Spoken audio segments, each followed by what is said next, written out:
ka ng 4 na eskilan, ha? Dok.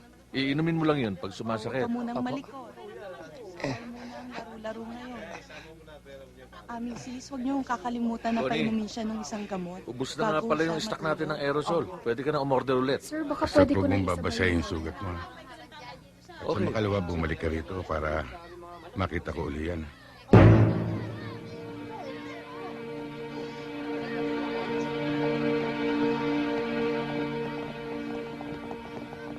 Yan, kuya.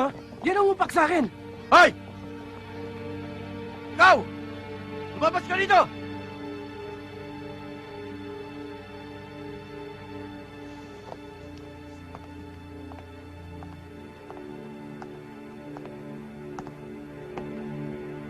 Yan, kuya. Ano man talaga ang gusto mong palabasin, ha? Tayo ka lang dito eh. Nagpapaandar ka na? Sa dinami-dami ng tao rito, kapatid ko pa ang tinalo mo?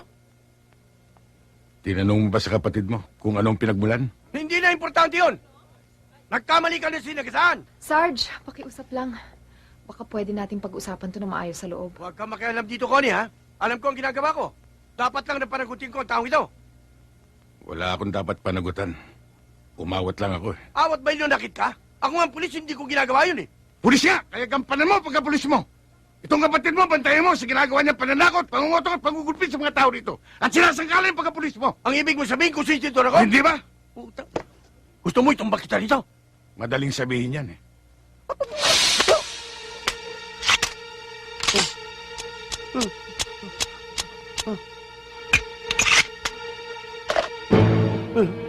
Hindi mo lang alam, Sarge.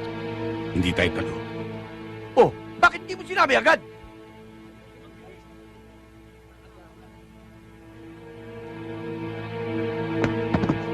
Hoy, lutin mo ang mga bala!